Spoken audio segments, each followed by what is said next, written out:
varices esofágicas. ¿Cuál es la etiología de las varices esofágicas? Hipertensión portal, cirrosis hepática, pacientes alcohólicos, cirrosis hepática por virus de la hepatitis B y ahora último que está aumentando la esteatosis hepática que con los años nos da cirrosis. Y si eso sigue, un adenocarcinoma. ¿Ya?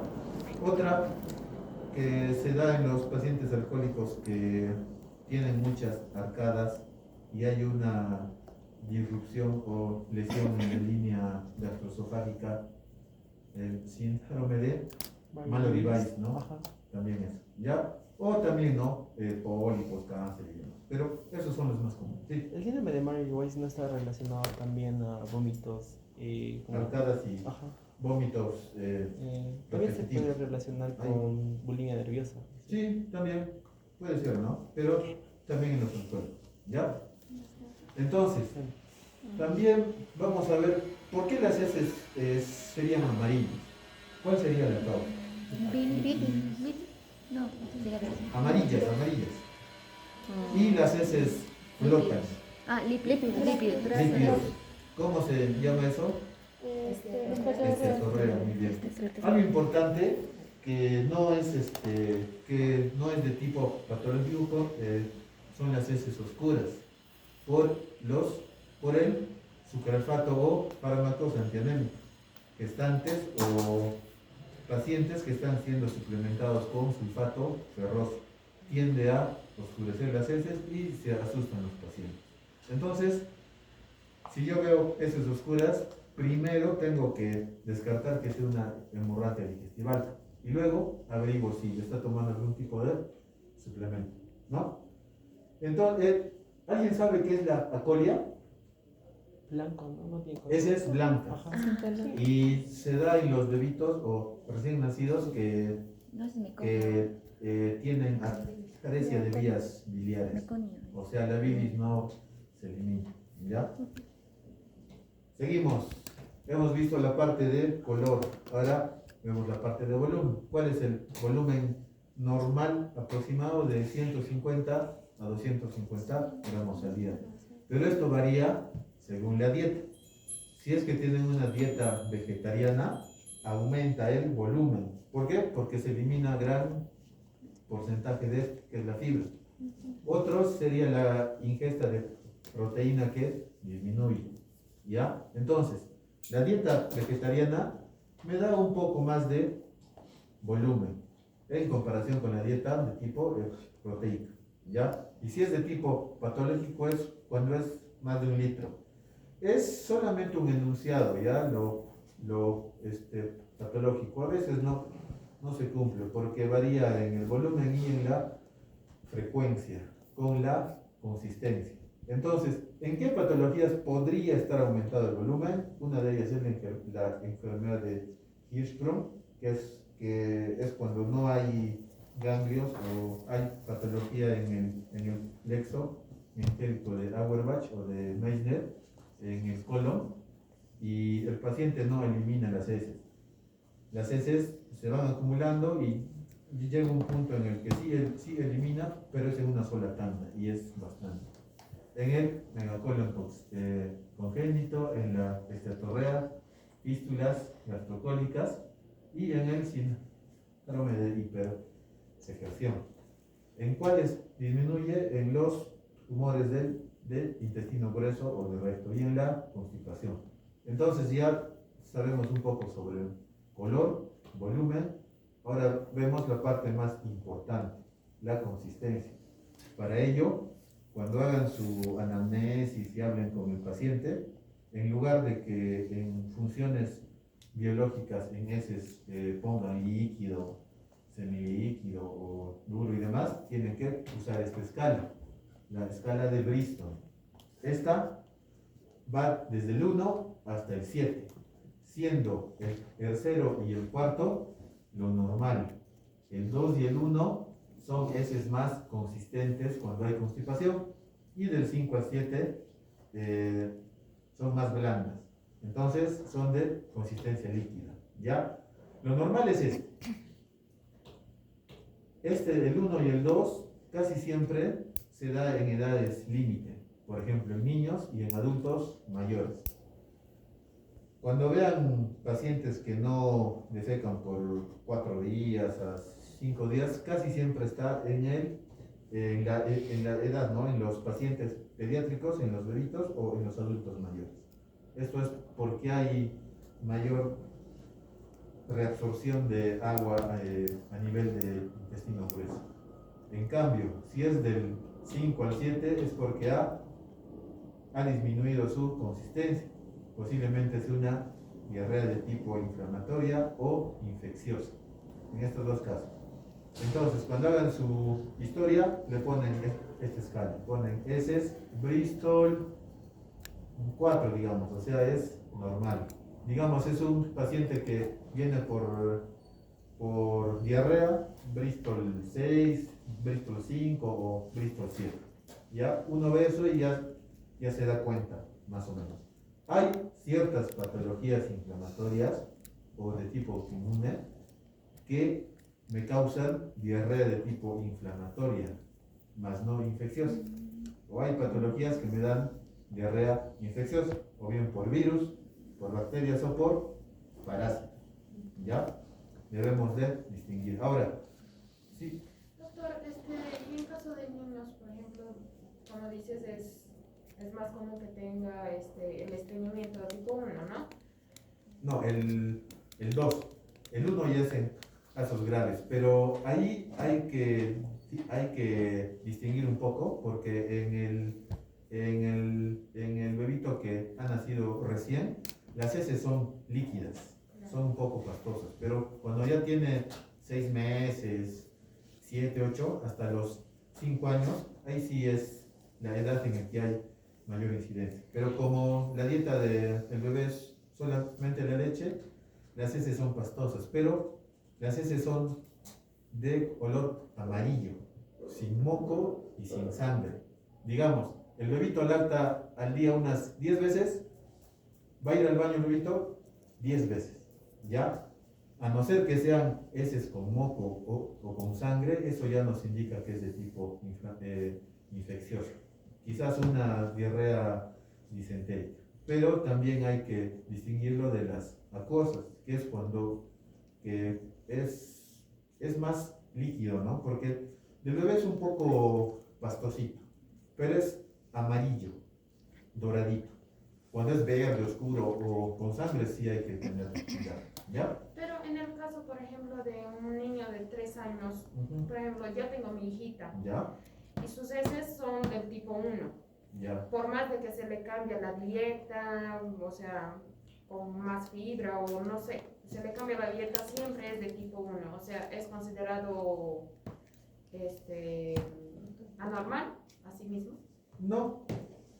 A veces los niños tienden a reabsorber más agua en el intestino, ¿ya? Especialmente las mujeres. De que esté mal por un proceso infeccioso, no. Pero habría que darle un poco más de líquido, ¿no? Y demás. Eso va a mejorar con los años. Pero casi siempre los episodios de constipación en mujeres en edades de 20, 29 años es el mayor rango de incidencia en mujeres delgadas y en esa edad. Casi siempre sufren de constipación, ¿no? En 1 y en 2. Pero no es que sea malo, ¿no? Hay otro que sí alterna, es el síndrome de intestino irritable. A veces es diarrea, a veces está constipado y hay un dolor abdominal intenso que solamente calma cuando va al baño y hace las heces. ¿Ya? De que esté mal, no es algo malo. Casi siempre así son los niños, especialmente las mujercitas. ¿Ya? Entonces también debemos de saber cuál es el concepto de esta palabra, la dientería, que son heces con alimentos mal digeridos, casi siempre asociado a diarreas malabsortivas por parásitos, ¿ya? Entonces, aparte de la consistencia, el volumen y el color, tengo que saber de qué origen anatómico es el moco. Entonces está el intestino delgado y el intestino grueso. Cuando hablamos de intestino delgado, es un moco más fino que es como una película que cubre las heces.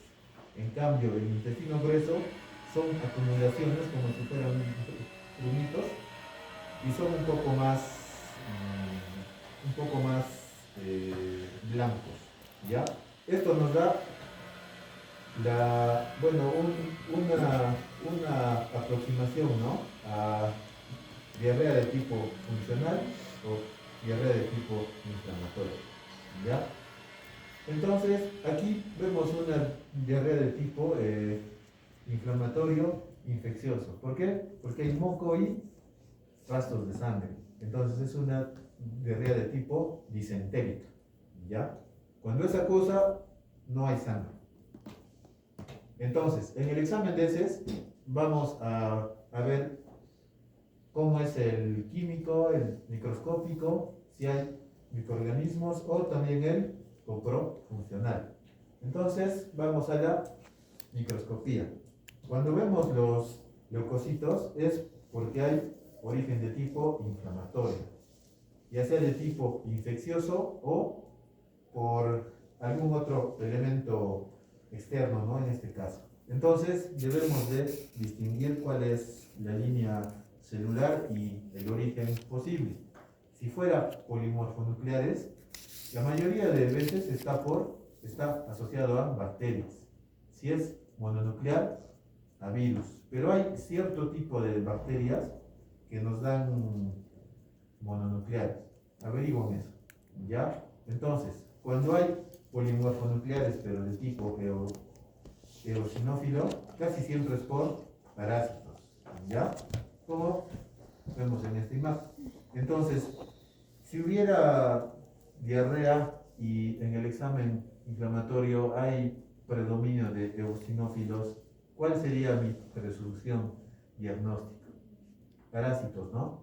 Tengo que averiguar si vive con cierto tipo de animales, cuáles son los síntomas específicos de estos para que yo haga el diagnóstico y manejo adecuado. ¿Qué pasaría si es una diarrea de tipo viral y yo le doy antibióticos? ¿Está bien? ¿Está mal? Está mal. ¿Por qué? Porque esa diarrea se autolimita.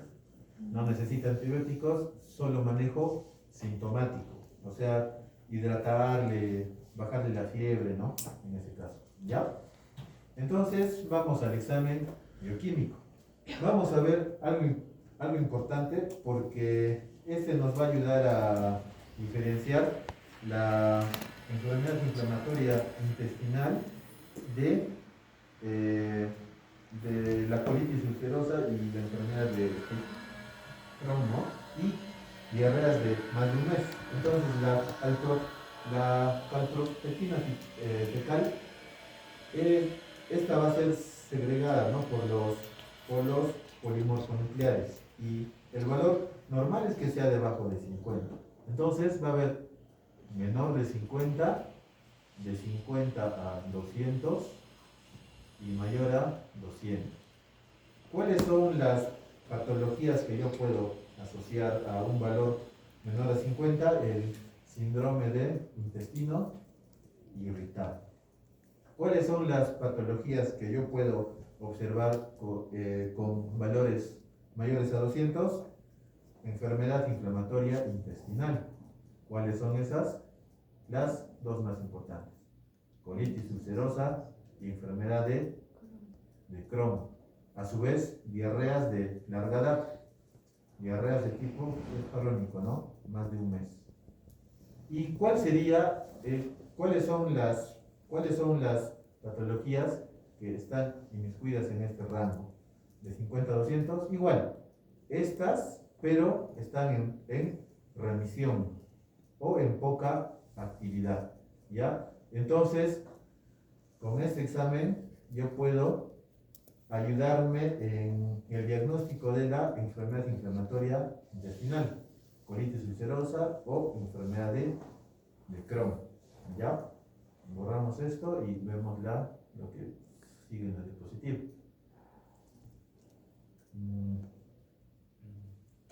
Ya. Entonces, como les indiqué, cuando esté elevado, diarreas de larga data y enfermedad inflamatoria intestinal, colitis ulcerosa y enfermedad de Crohn. Lo mismo con la lactoferrina fecal. Este es más específico y es menos de 7.25 microgramos por gramo. También lo mismo, elevado en diarreas de más de un mes, enfermedad de Crohn, colitis ulcerosa y algunas bacterias como la Shigella, Salmonella, Campylobacter y en la colitis pseudomembranosa, que está este germen, ¿no?, inmiscuido. ¿Alguien sabe por qué da la colitis pseudomembranosa? ¿Por la ingesta de qué? Antibióticos. ¿Ya? A veces la gente se automedica mal o va a farmacias y como le funcionó a alguien, piensan que le va a funcionar a alguien más y le dan ceftriaxona o clindamicina. Esos antibióticos matan la flora intestinal y entra un germen, el Clostridium difficile. ¿Cuál es el manejo antibiótico de esto? La vancomicina. ¿Ya? Entonces, vamos a ver un estudio, el cual nos indica cuál es la sensibilidad y la especificidad de la calprotectina. Y vamos a ver en cuál es más útil. ¿Ya? Entonces, vemos acá. Calprotectina fecal en la enfermedad de Crohn tiene un 100% de sensibilidad y un 97% de especificidad. Entonces nos indica que es adecuado. En cambio, si yo comparo calprotectina con colitis ulcerosa, tiene no mucha sensibilidad, pero no hay la especificidad. Entonces, me conviene hacer este examen de calprotectina fecal para descartar enfermedad de Crohn. Ahora, si yo quiero hacer un examen de lactoferrina fecal, ¿en quién me da mejores resultados? En la enfermedad inflamatoria intestinal, pero de larga data, con sensibilidad del 90%, pero una especificidad alta. ¿Alguien sabe qué es un examen sensible y específico? Un examen sensible. Por ejemplo, quiero captar a mujeres, estudiantes en el salón, que usen barbijo y gorro.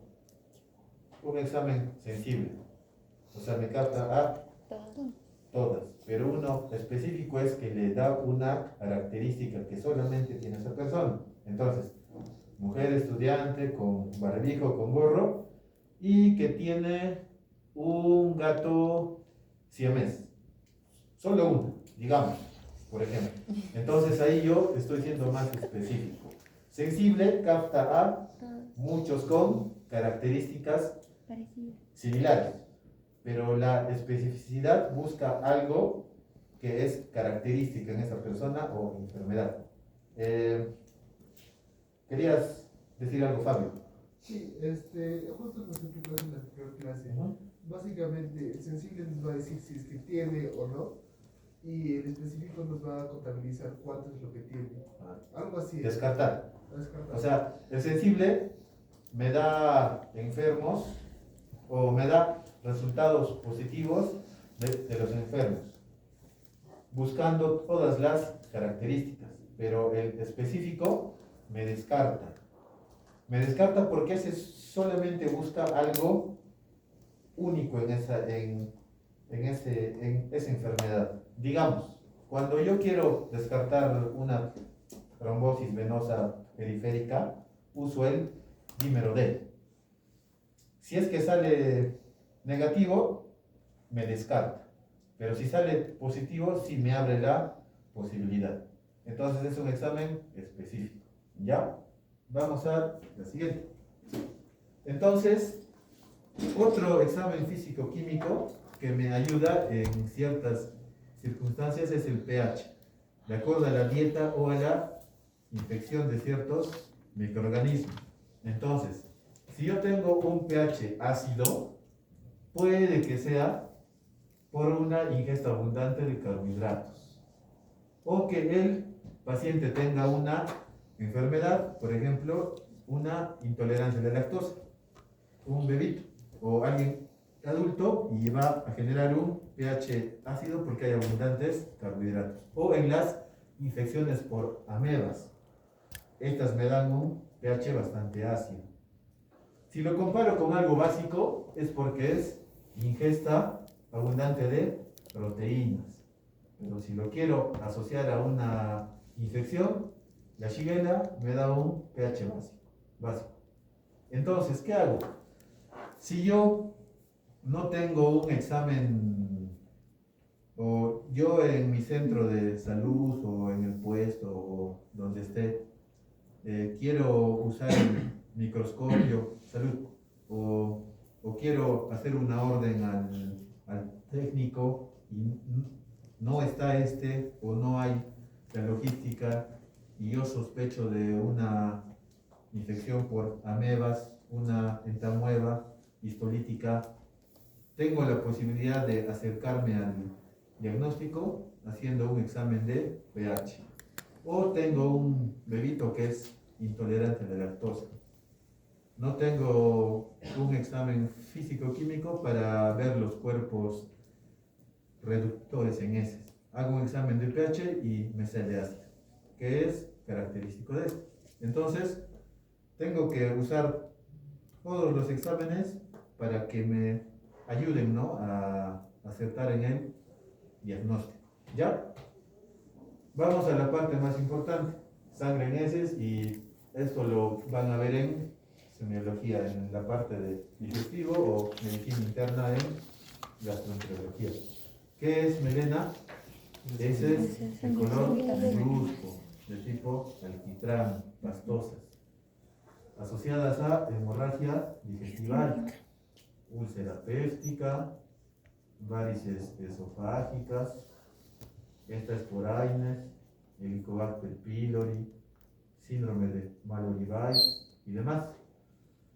Cuando hagan la parte de gastro, en la parte de endoscopía van a clasificar estas úlceras en la escala de Forrest: 1A, 1B, 2A, 2B, 2C y la tercera.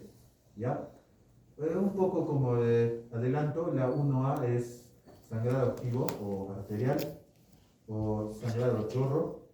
La 1B es sangrado en napa o en capa o venoso. La 2A es vaso visible. La 2B es coágulo adherido. La 2C es mancha de fibrina y la tercera es una zona pálida. ¿Ya? En los que se hace manejo endoscópico es en la 1A, 1B y la 2A. Cuando yo tengo un coágulo adherido que es la 2B, está entre que observo y hago manejo endoscópico. Tengo que retirar el coágulo. Si sangra, manejo endoscópico. O sea, se hace ablación con radiofrecuencia o inyección de adrenalina, o simplemente, ¿no?, el vasito se liga, o con observación, ¿ya? Pero eso ya es en gastro. Hematoquesia. ¿Qué es hematoquesia? En las heces aparece sangre. ¿Ya? ¿Cuál es el origen del sangrado? Hemorragia digestiva, ¿baja o alta? Baja. Baja. Por ejemplo, algo que no sangre tanto, un pólipo en colon, otro divertículos y con poco sangrado, ¿no? En este caso. ¿Qué es esta? Rectorragia. Hemorragia digestiva baja. Y se puede decir masiva, ¿no? ¿Cuáles serían las causas? Cáncer de colon, diverticulosis, otra, hemorroides, otra, fisura anal me causaría rectorragia. No, porque es un sangrado un poco más pequeño. O sea, son las heces y se ve la sangre como un hilo. ¿Ya? No es así mucho. Es mucho. Y la sangre oculta en heces. ¿Alguien sabe cómo se llama el examen? Test de Venom o de Guayaco. ¿Para qué es esto? ¿Cuál es el principal fin por el cual yo solicito este examen? ¿El de sangre oculta en heces o el de Venom? Descartar cáncer de colon, ¿no? En la norma técnica indica que a las personas con edad mayor o igual a 45 años hay que hacer este examen para descartar cáncer de colon. ¿Qué pasa si una persona X tiene 29 años y su papá a los 45 años le diagnosticaron cáncer de colon? ¿A qué edad tiene que hacerse el examen? 5 años antes de la edad de diagnóstico del familiar, entonces a los 40 años, ¿ya? Es un derivado para cáncer de colon recto, también es el examen de Guayaco, en MOCUL 2, y las indicaciones es no ingerir carnes rojas dentro de las 24 a 72 horas antes del examen, ¿ya? ¿Alguien escucha o escuchó Jarabe de Palo? Sí.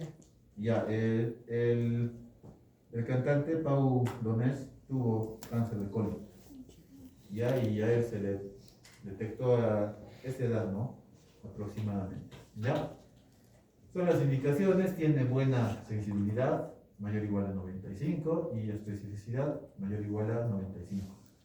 Pero tienen que distinguir dos partes específicas, porque cuando hay cáncer de colon derecho y cáncer de colon izquierdo con sigmoides, varían los signos y síntomas. En el cáncer de colon derecho hay sangrado, y en el cáncer de colon izquierdo hay cambios en el hábito defecatorio. ¿Por qué?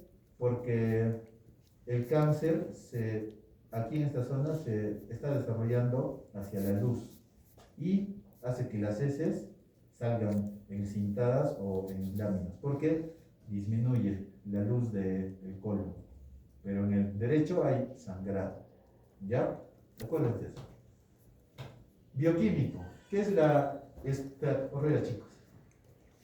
Las en las deposiciones. Y el examen principal es el Sudán. Ya no es Sidán, es Sudán. Casi siempre asociado a insuficiencia de páncreas, pero de parte exótica, o fibrosis quística, enfermedad celíaca de Whipple, ¿ya? En el microscopio se ve así, rojito, y en la parte macroscópica es amarillo y las heces flotan, ¿ya? Entonces, no es así necesario que vean las heces, sino hablan con los pacientes, con la mamá, el papá, hermanos y demás. Ellos son los que les van a dar mayor información.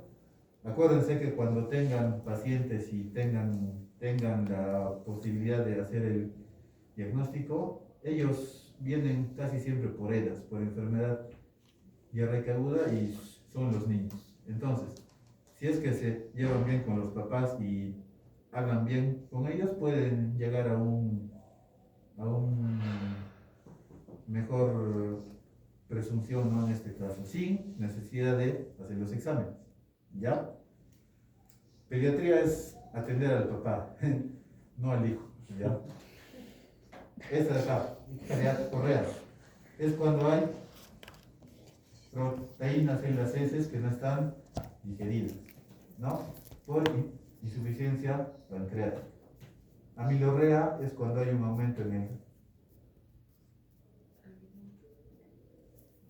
tránsito, ¿no? Intestinal acelerado. Esto se ve con Lugol y se ve como un violeta oscuro, ¿no? Microbiológico, ya les indiqué un poco y vamos a verlo más adelante en las siguientes diapositivas, ¿ya? Y vamos a hablar específicamente de diarrea. Entonces, La patología en la que van a usar la mayoría de exámenes de heces en su vida es la diarrea, es la enfermedad diarreica aguda. Entonces tengo que darle el concepto. Es la unión de dos enunciados. Entonces, el enunciado más importante, el que hemos visto, es la disminución de la consistencia de las heces. Disminución de la consistencia de las heces. Entonces, Bristol, ¿cuál? 5, 6 o 7. Pero tengo que hablar de frecuencia. Diarrea es igual a consistencia, o sea, es una alteración de la consistencia más la frecuencia. Si hablo de frecuencia, tiene que defecar más de 3 veces en 24 horas.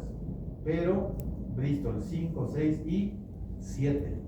¿Ya? Entonces son heces líquidas o semilíquidas. También tengo que diferenciar diarrea aguda, persistente y de larga data. ¿Cómo es esto? Aguda es menos de 14 días. Persistente, entre 14 días a menos de un mes. Y de larga data o la crónica, más de un mes. Casi siempre las diarreas agudas son de tipo bacteriano, virales. Persistente, parasitológico o de tipo inflamatorio. Y estas es por inmunodeficiencia, o sea, baja la inmunidad, o por parásitos, o por cierto tipo de enfermedades como la intolerancia al gluten, a la lactosa y demás. Metabólicas, más que todo, ¿ya? Entonces, tengo que saber, además, los tipos de diarrea. Diarrea acuosa y diarrea disentérica. Entonces, diarrea acuosa se divide en dos: secretora y osmótica. La otra, disentérica, que es moco con sangre, se divide en invasiva y no invasiva. ¿Cuál es la fisiopatología de la acuosa secretora? Es la diarrea que está mediada por toxinas. Los gérmenes emiten toxinas y nos aparece esta diarrea acuosa de tipo secretora. En cambio, la osmótica es porque estos gérmenes alteran la absorción en las vellosidades intestinales. O sea, se alojan ahí o producen sustancias que inhabilitan la absorción. ¿Cuáles son los microorganismos más asociados? La acuosa, comenzando, es el Vibrio cholerae, ¿no? O el cólera. ¿Cómo son las heces en esta patología? Lo más característico que sí les han mencionado a su cansancio. Salud. Gracias. Ese es el lavado de arroz, ¿no? Otra, la E. coli enterotoxigénica. Y un subtipo de la Shigella spp. ¿Ya? Ahora nos vamos a la acuosa osmótica, que actúa en las vellosidades, casi siempre por los virus. ¿Cuál es el principal? Rotavirus. Por eso en el esquema nacional de vacunación se le da al niño a los 2 y a los 4 meses. ¿Cuál es la función? No es que impida la infección, es que impida las infecciones que son mortales en los niños. A veces los niños, cuando tienen diarrea, eliminan sodio y otros iones, o la misma fiebre hace que tengan complicaciones. Una de ellas es la convulsión febril o la convulsión por disminución de sodio. O el paciente está deshidratado y le va mal y se muere. Un shock hipovolémico por que está deshidratado, o un shock séptico por la infección. Otro virus, adenovirus. Y más virus, ¿no? Pero estos son los más importantes. Rotavirus es el primero, adenovirus el segundo. Ahora vamos a hablar de diarrea disentérica, que es moco más sangre. Invasiva y la no invasiva. Si hablamos de la invasiva, el que está al inicio es la Shigella. Especialmente la Shigella Flexneri, que es la más común. Y la más grave es la Shigella dysenteriae, ya en diarrea disentérica invasiva. También está la E. coli entero invasiva. Está el Campylobacter y la Yersinia pestis, ¿ya? Pero estos dos son los más importantes. Ahora, cuando hablo de diarrea disentérica pero no invasiva, está un tipo de E. coli que se puede complicar con patologías en el riñón en el niño, que es el SHU, el síndrome hemolítico urémico, ¿ya? Esta es una cepa especial, E. coli entero hemorrágico.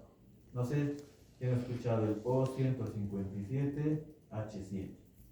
Entonces, niño con disfunción renal que por historia tuvo días antes una infección, tuvo un proceso infeccioso abdominal y le da, ¿no? Anuria, insuficiencia renal, edema y demás. Y también está la E. coli enteropatógena, ¿ya? Aquí en la no invasiva está la colitis pseudomembranosa por el Clostridium difficile, ¿ya? Entonces, como ya sabemos cuáles son los principales microorganismos que están asociados a la diarrea acuosa y la disentérica, vamos a hacer un cuadro, pero de diarrea pediátrica, con el punto de corte de 2 años, debajo de 2 años y de 2 a 5 años, con diarrea acuosa y disentérica. Esto es importante y lo hago solamente en pediátricos porque yo les apuesto cuando hagan el serum, mínimo al mes van a atender a 20 niños o más. Además que cada fin de semana piden un compilado en un cuadro de la semana de los niños que tuvieron IRAS o ERAS, ¿ya? Entonces, luego la parte de ERAS, de enfermedad diarreica aguda. Entonces, si yo quiero hablar en niños menores de 2 años y diarrea acuosa, me voy a diarrea acuosa osmótica. ¿Cuáles son? Los virus, rotavirus y adenovirus. Estos son los que me van a generar con mayor frecuencia diarrea acuosa de tipo osmótico en niños menores de 2 años. Entonces, tengo que averiguar si tienen síntomas de tipo respiratorio, fiebre o están agripados, porque yo tengo que tener, ¿no? esa convicción de no dar antibiótico a diestra y siniestra, ¿ya? Ahora, en menores de 2 años, pero disentérica, ¿cuál es el que está encabezando? El Campylobacter jejuni y la salmonella, ¿ya? Disentérica en menores de 2 años. Esto cambia para niños mayores de 2 años. Entonces, mayores de 2 años, pero de tipo acuosa, meto los E. coli. Son 2. E. coli. ¿Se acuerdan? E. coli entero toxigénica, que es la diarrea acuosa secretora. Y la E. coli entero agregativa, diarrea acuosa osmótica. ¿Cómo? Está en el cuadro, mira. Aquí también está la E. coli enteroagregativa, ¿ya? Eso me olvidé. Entonces, cuando yo quiero deducir cuáles son los gérmenes en acuosa veo los dos E. coli. Y en parte ciertos serotipos de la Shigella, ¿ya? Es mínimo, pero si quiero hablar de Shigella es en disentérica en esta edad, el principal, Shigella. Luego sigue el otro, Campylobacter jejuni y Salmonella. Entonces, haciendo otro recuerdo, acuosa en menores de 2 años, virus. Disentérica, Campylobacter. Me voy de 2 años a 5 años. Acuosa, los E. coli, el entero toxigénico y el entero agregativo. Ahora me voy a disentérica. ¿Cuál es el rey?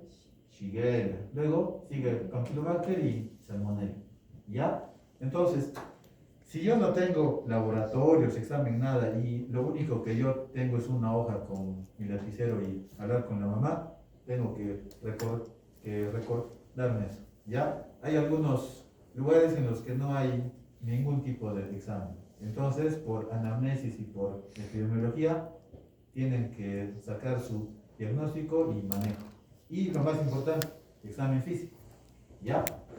Entonces nos vamos a cuáles son las características y las diferencias de rotavirus y de adenovirus. Hay un par que sí es bueno indicarlo, es que el rotavirus dura de 1 día a 10 días, ¿ya? El adenovirus de 5 días a 12 días. Veamos ahora lo más importante, cómo es la presentación. Voy a dibujar un niño, perdón por el dibujo. Gracias. Entonces, como es un virus, me da síntomas de tipo respiratorio. Entonces, en el rotavirus, al inicio, síntomas respiratorios. Gripe, fiebre, estornuda o secreción nasal. Terminan estos síntomas y recién empiezan los síntomas gastrointestinales, diarrea, dolor abdominal.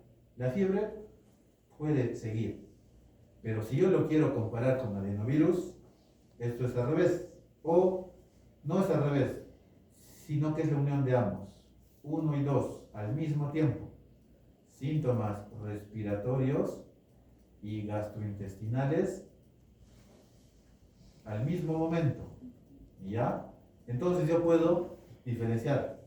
La mamá me dice, doctor, hace 5 días mi hijo estaba con moquito y estaba estornudando. Se pasó eso y comenzó con la diarrea.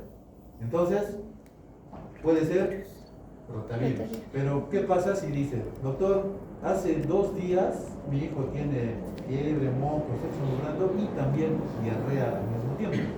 Puede ser adenovirus. ¿Ya? Entonces, moraleja, anamnesis y examen físico. ¿Sí? No hay laboratorio. Y epidemiología y micro y lo demás. ¿Ya? Hablemos un poco de Shigella. Shigella es disentérica o acuosa. Disentérica. ¿En quiénes está más asociado? ¿En los menores de 2 años o de 2 a 5? 2 a 5. 2 a 5. ¿Ya? Está aquí, ¿ven? Disentérica no invasiva. ¿Ya? Aquí está. Este de acá. Entonces vamos. ¿Qué es la Shigella? ¿Es bacteria, parásito? ¿Qué es? Bacteria. Según la bibliografía hay 2 tipos bien frecuentes. El más frecuente y el que no es grave es la Flexneri. Shigella flexneri. La más grave, pero no es tan frecuente, es la Shigella dysenteriae. ¿Ya? Entonces, tengo que hacer un examen físico, si es que no hay microscopio ni nada, y aparece lo siguiente: fiebre, temperatura elevada. ¿Qué más? Dolor abdominal, tipo cólico, vómitos y, lo más importante, diarrea disentérica de tipo no invasivo. Esta Shigella se dice que se halla más en el colon distal. Colon distal. Y por eso, cuando realiza las heces hay pujo y enesmo. Y una posible complicación de esto es el prolapso rectal. ¿Ya? Prolapso rectal. Entonces, Shigella es diarrea disentérica, no invasiva. Si hay vómitos, dolor abdominal y aumento de temperatura, más o menos de 2 a 5 años, puedo no decir que este es el germen, ¿ya? Y puedo dar un manejo un poco más direccionado en este caso, ¿ya? Ahora nos vamos a Campylobacter jejuni. ¿Qué es el Campylobacter? Bacilo gram negativo.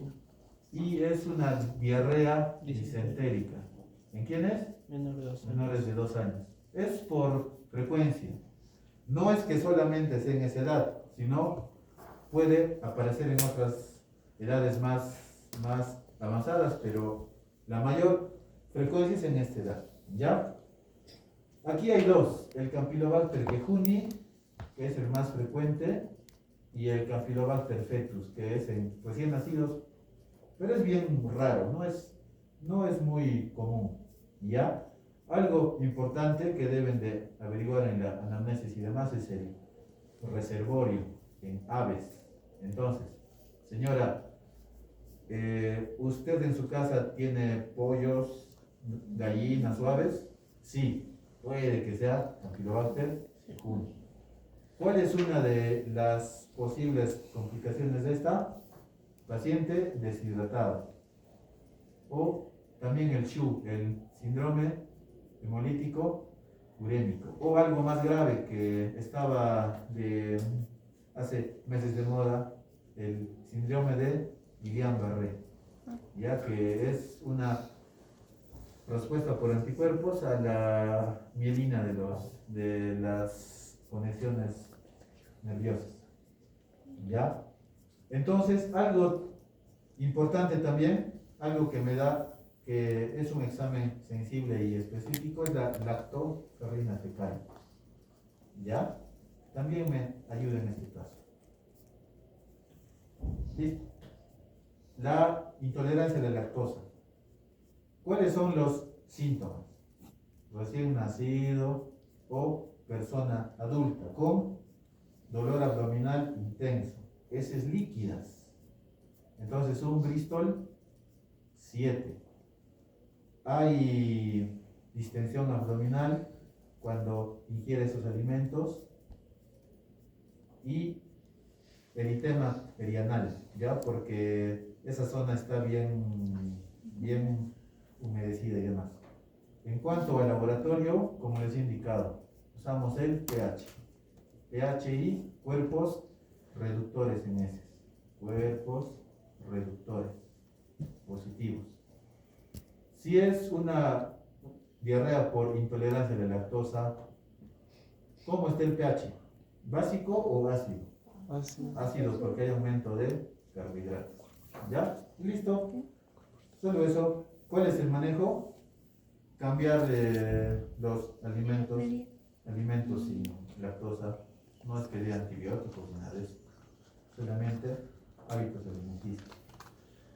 Ahora vamos a hablar de parásitos. Ascaris lumbricoides. ¿Qué es? ¿Nemátodo, helminto o protozoario? Nemátodo.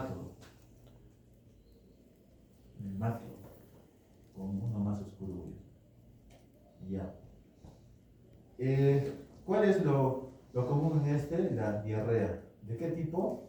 ¿Acuosa o secretora? No, digo la acuosa o disentérica. ¿Cuál es? Ya. Este Ascaris lumbricoides, la característica es que me da una disminución de peso. Pero algo más importante es anemia. ¿Por qué me da anemia? ¿Se acuerdan microbiología? Parásitos, hematófagos. ¿Cuáles son? anemia por deficiencia de hierro o sangrado, ascaris lumbricoides, mucinaria, Decatur americano, otro es tranquiloides esterculares, ¿no? Muy bien. Ya, ¿qué más? Lo característico de la ascaris lumbricoides es que puede ir a las vías biliares, o sea, me puede causar ictericia. Ictericia. Ya da una especie de colangitis-like, porque hay obstrucción en las vías biliares y es como si fuera una colangitis. ¿Ya? Cuando yo tengo los síntomas comunes por diarrea, puedo dar mebendazol. ¿Ya? Cuando hay síntomas por obstrucción de vía biliar, tengo que dar sales de hiperacina, ¿ya? Pero eso es más, es algo raro, más es el mebendazol en ascaris lumbricoides. Y algo característico a la microscopía. ¿Cómo se llama esto? Huevos amelonados. Cuando les digan eso, ascaris lumbricoides, de frente, ¿ya? Otra característica es que causa el síndrome de Loeffler. ¿Qué es? Invasión pulmonar. Ya. ¿Cuáles son los parásitos que me causan esto? Averigua, ¿ya? No es para el examen, pero es para la vida universitaria. Les pueden preguntar, ¿ya? El Paragonimus también, por comer cangrejo. Ya. Entamueba histolítica. ¿Qué es la entamueba histolítica? ¿Es un protozoo o es una ameba? Protozoo. ¿Flagelado o no flagelado? No flagelado. Más adelante vamos a hacer de uno flagelado. La vía más común de contagio es la fecal oral. ¿Ya? Me da diarrea de tipo disentérica, pero a la vez, como se aloja en el colon, me da una colitis amebiana. ¿Cómo es eso? Hay diarrea, dolor abdominal intenso y enesmo, ¿ya? Enesmo. Debemos de distinguir acá dos fases, según la microscopía. Si es infecciosa o es activa, o la fase portadora. O sea, solamente hay, bueno, están estos parásitos, pero no hay síntomas ni signos, ¿ya? Entonces, con eso varía el manejo. Si hay síntomas y signos, mebendazol o imidazol. Si es portador y no causa ningún síntoma, paramomicina. Paramomicina. O también yodoquinolol, si no estoy fallando. ¿Ya? Vamos a enterobius vermicularis. ¿Qué es el enterobius vermicularis? Es un protozoo, nemátodo o helminto. Helminto. Muy bien. ¿Cómo van a venir los pacientes que tienen esta infección? Así. Prurito anal intenso, especialmente en niños. Otra, niños inquietos, ¿no? Y demás. Otra, bruxismo.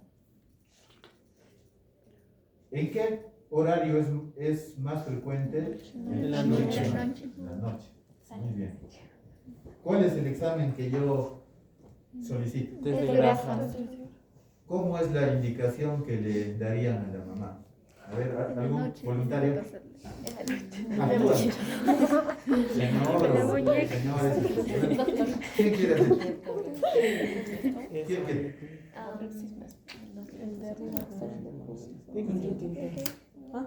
No es tú. Yo soy el papá. Mire, yo no sé Nada de eso. Ni de Los la dos niña. lo Señor, en la noche, en la mañana, no sé. Ya, le explico. Ujú. Según lo que yo tengo referencia, es que primero tiene que tener una plaquita. Esta placa, Un porta. ajá, esta va a estar sellada con una cinta, ¿ok? Entonces en la noche, al paciente se le tiene que abrir un poco la zona perianal y extraer la muestra, o sea, pasarle con la cinta. Ya. Este es un porta. Acá hay una cinta. Ajá. Que levanta. Levanta Abro la la cinta cinta. y esa zona va a tener un poco de pegamento. Sí. Voy a la zona Tres perianal, piernas así. No, no, se no, le no. gira la cinta para que con la cinta Ujú, se coja. En la porción perianal se Ya. abre Sí. y Y se abrimos pone. un poco. ¿En la mañana o en la noche? En la Sí, noche y sí, también en la Y que mañana. no Antes se de lave. bañarlo. Y que el niño no se lave. Mañana. O sea, puede ser en la Noche, noche en la o mañana. temprano en la mañana antes de que se hace. Antes de que se Antes que se bañe. Ajá, sí. ¿Y cómo se ve en el microscopio? Como, Así. como el pan francés. Ajá, como un pan francés. También vas a encontrar en el Como microscopio como- células muertas. Como una almendra. Ya. ¿Cuál sería el manejo específico entonces? La vieja confiable, albendazol. Se le da en jarabes un frasquito, es 400 miligramos creo. Y si no hubiera pamuato de tirantes, pero es difícil que consigan eso. Lo mejor es albendazol en una sola toma y ahí queda. ¿Ya? Y le hacen el examen otra vez en unos días para descartar. ¿Ya? Otra, vamos a hacer acá de Yardi alambre. ¿Ya? Espera un rato, voy a hacer más. No, Yardi. ¿Qué es la Yardi alambre? Parásito, es bacteria, ¿qué es? Protozoario, pero flagelado, ¿no es cierto? Flagelado. ¿Cuáles son los síntomas, los signos aquí? Lo mismo, diarrea, pero diarrea de tipo acuoso. Heces pastosas. ¿Qué más? A veces hay atorrea porque me da mala absorción, en algunos casos. Dolor en epigastrio, mesogastrio. Es un dolor después de la ingesta de alimentos. Entonces, dolor postprandial. ¿Qué más? Esta es la fase aguda. Y si es de más de un mes de larga data, colon irritable, da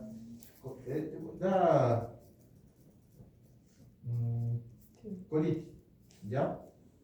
Entonces, ¿cuál es el examen que yo haría acá? ¿Qué solicito? Tienen una hojita y ahí es lo que ponen. Orden parasitológico. ¿Seriado o el simple? ¿Cuál es el que piden? Es mejor el seriado, porque a veces en los dos primeros aparece negativo y en el último ya positivo. Porque si haría el simple y no me aparece nada, me da un falso negativo y sigue con la infección. Patológico, seriado. ¿Y cuál sería el manejo? Vieja confiable. Metronidazol, 15 miligramos por kilo día. ¿Ya? Entonces ahora vamos a hablar un poco de colitis ulcerosa y enfermedad de Crohn para no irnos de sin esa información. Voy a aumentar otra, ¿ya? Listo. Entonces, colitis ulcerosa.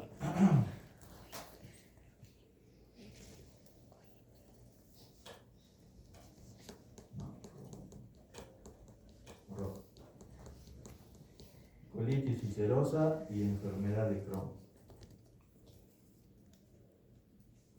Vamos a ver la diferencia por anticuerpos. ¿Qué es lo lo más idóneo, ¿no? Para que sea más fácil. Entonces, cuando yo tengo colitis ulcerosa, es el anticuerpo P-ANCA.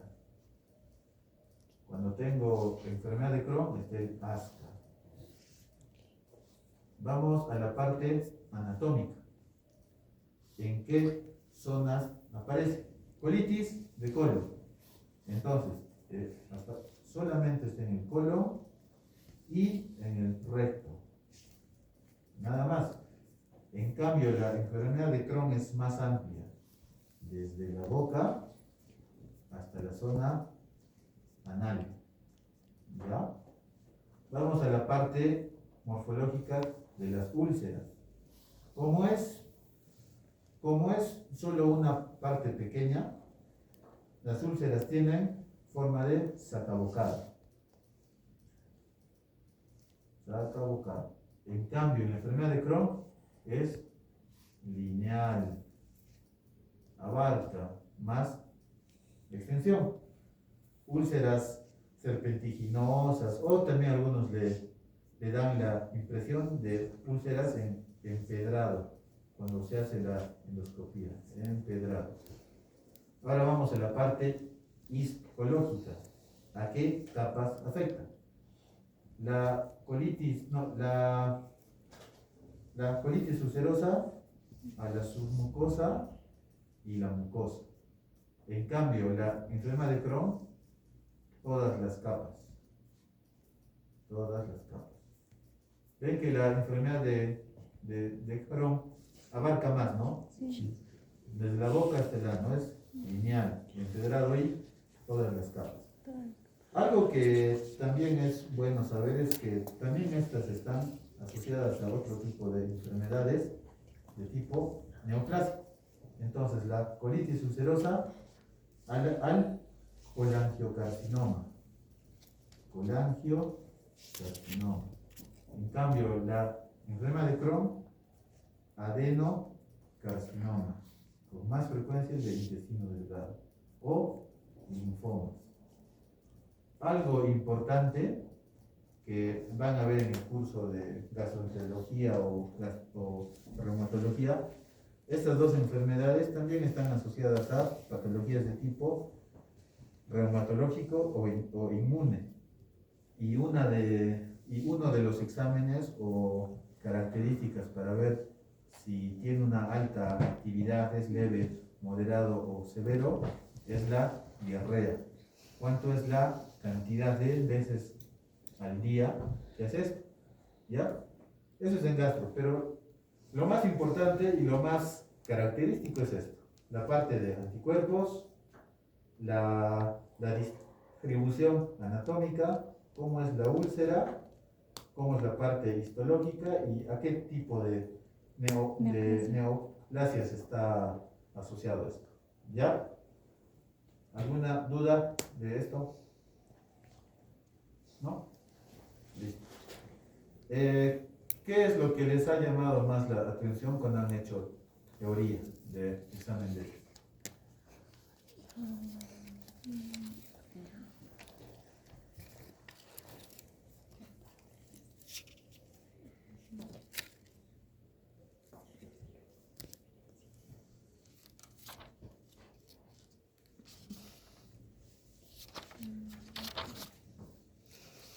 ¿Nada?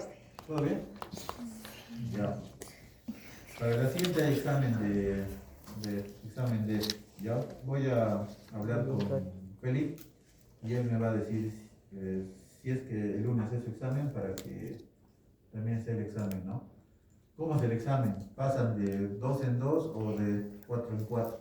Pongo imágenes, vienen con una hoja y ponen cuál es el diagnóstico, cuál es el examen que van a realizar, ¿ya? No es teoría, son casos que yo pongo. ¿Casos clínicos? Sí, full, casos clínicos, ¿ya? Un ejemplo. Ya digamos, viene un paciente pediátrico de 2 años. La madre indica que tiene deposiciones líquidas. Y ahí yo les pongo cuál es el examen que solicitan, cuáles son las características que tienen que preguntar a la madre sobre la macroscopía. Luego, continuando con el mismo caso, yo les doy una imagen con, digamos, con campos en el microscopio y hay cierto tipo de células.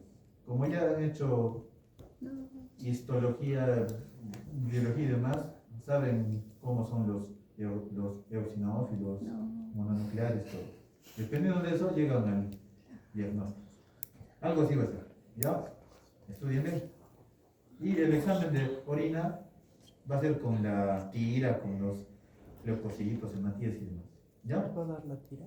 ¿Perdón? Nos va a dar como referencia. Sí, ahí va a aparecer. Ve y según eso. ¿Ya? Doctor, ¿y existe la posibilidad de que sea el día viernes? ¿O tiene que ser sí o sí el mismo día que el examen de teoría? No, el examen va a ser en el horario. O sea, el Ya, viernes. ya, entendí, el lunes. No, el lunes, no. Ah, ya. Yo el lunes no Entonces, puedo. ¿cómo Sí, me hizo todo. Viernes va a ser todo, ¿ya? Ya, chicos. El siguiente va a ser el examen final y el examen Posiblemente. de ese. No. Si es que es el examen,